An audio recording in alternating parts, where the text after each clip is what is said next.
Aroma food ম্যাজিকে সবাইকে স্বাগত বন্ধুরা। আজ আপনাদের সঙ্গে একটা দুর্দান্ত রেসিপি শেয়ার করব। খুব সহজ রেসিপি, বাড়িতে যা কিছু থাকে সেই দিয়েই পটল ভর্তা বা পটল বাটা। পটল তো আমরা বিভিন্নভাবেই রান্না করি, কিন্তু আমি একটু পটল বাটা করেছিলাম আর করে দেখলাম বেশ ভালো হয়েছিল খেতে। তো ভাবলাম আপনাদের সঙ্গে রেসিপিটা একটু শেয়ার করে নিই। তো আমি 500 পটল নিয়েছিলাম, টাটকা 500 পটল। তো পটলগুলো প্রথমে একটু চেঁচে নিয়েছিলাম, মানে পুরো খোসা ছাড়িয়ে নিইনি, একটু বেশ হালকা করে ছুরি দিয়ে চেঁচে নিয়েছিলাম। চেঁচে নিয়ে ছোট ছোট করে পিস করে নিয়েছি।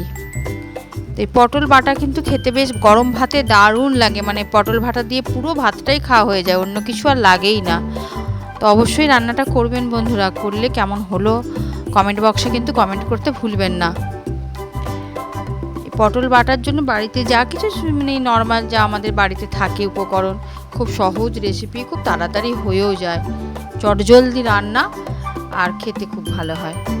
তো পটলগুলো যাই হোক ছোটো ছোটো করে একটু কেটে নিচ্ছি, কেটে নেব ভালো করে পটলগুলো আগে গোটা পটল খোসা সমেতই ভালো করে ধুয়ে নিয়েছিলাম, যাতে পরিষ্কার করে ধুয়ে নিয়ে তারপরে চেঁচে নিয়ে ছোটো ছোটো করে কেটে নিচ্ছি।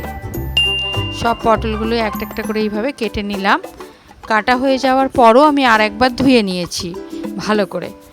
তো কড়াতে সর্ষের তেল দিচ্ছি, বড় 2 চা চামচ মতো সর্ষের তেল দিলাম।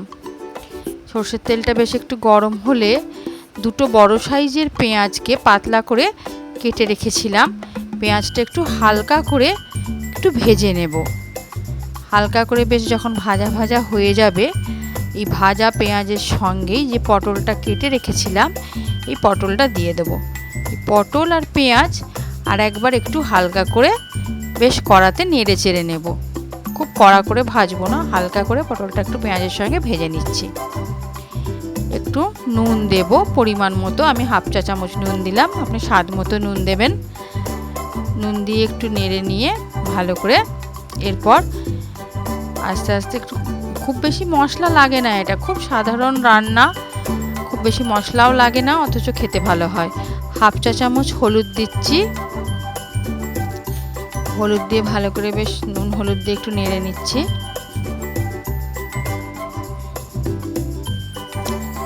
তিনটে কাঁচা লঙ্কা দিলাম, গোটা কাঁচা লঙ্কা 3টে, আপনি স্বাদ মতো ঝাল দেবেন। আমি 3টে কাঁচা লঙ্কা দিয়েছি 500 পটলে। এটাও বেশ হালকা করে একটু নেড়ে নিলাম, নেড়ে নিয়ে গ্যাসটা বন্ধ করে দেবো, দিয়ে এটাকে পুরো ঠান্ডা হতে দেবো।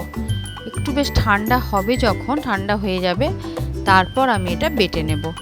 খুব স্মুথ পেস্ট করব না, একটু বেশ কোর্স পেস্ট, মানে একটু কচা কচা থাকবে, একটু হালকা বেশ পটলের স্বাদটা যেন থাকে। খুব ফাইন পেস্ট হয়ে গেলে কি হবে, একদম পটলের যে স্বাদটা সেটা মুখে পাওয়া যাবে না, বেশ ভাতের সঙ্গে মেখে খেতে গেলে একটু বেশ কোর্স পেস্ট হলে ভালো লাগে খেতে। এরপর এটা বেটে নিয়ে আবার একবার কড়াতে সর্ষের তেল দিলাম, বড় চামচের 1 চা চামচ তেল দিলাম, আর একটু কালো জিরে ফোড়ন দিচ্ছি। বেশ কালো জিরে যখন বেশ ভালো করে গন্ধটা বেরোবে, তখন যে পটল যেটা বেটে রেখেছিলাম সেই বাটা পটলটা দিয়ে দেব, দিয়ে বেশ কড়াতে তেলের সঙ্গে ভালো করে নেড়ে নেব। অ্যাকচুয়ালি পটল বাটাতে আমার কাঁচা লঙ্কা দেওয়া আছে, নুন দেওয়া আছে, হলুদও দেওয়া আছে, তাই আলাদা করে আর কোনো মশলা আমি দেব না। শুধু যদি পরে লাগে, মনে হয় একটু টেস্ট করে খেয়ে দেখবেন, একটু নুন দেবেন পরে যদি লাগে।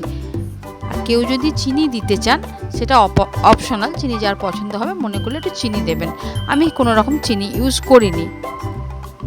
তো ভালো করে বেশ কড়াটা যখন একটু নাড়া হয়ে যাবে, নারকেল কুড়ো 1 বাটি মতো নারকেল কুড়ো, মানে একটা ছোট নারকেলের হাফ মালা, আধমালা নারকেল কুড়ে রেখেছিলাম, ওই আধমালা কুড়োনো নারকেলটা দিয়ে দিলাম। এই নারকেলের যে একটা মিষ্টি থাকে আর তার সঙ্গে বেশ একটু ঝাল থাকবে কাঁচা লঙ্কার, তো সেই জন্য আমি কোনো চিনি ব্যবহার করিনি। আর 2টো কাঁচা লঙ্কা, চেরা কাঁচা লঙ্কা দিয়ে দিলাম, দিয়ে ভালো করে এটা বেশ শুকনো শুকনো করে নেড়ে নেবো, একদম কড়া থেকে ছেড়ে যাবে, তেল ছেড়ে যাবে যখন বেশ শুকনো শুকনো হয়ে যাবে, তখন গ্যাসটা বন্ধ করে দেব। দারুণ খেতে হয়। এমনি যারা পটল খেতে চায় না অনেকেই, বা বাচ্চারা পটল খেতে চায় না, তো এই পটল বাটাটা কিন্তু বাচ্চারাও বেশ ভালোভাবে খেয়ে নেয়, বড় বাচ্চা সবারই, যাদের পটল অপছন্দের জিনিস তারাও কিন্তু এটা বেশি রিলিশ করেই খায়। অবশ্যই করবেন বন্ধুরা।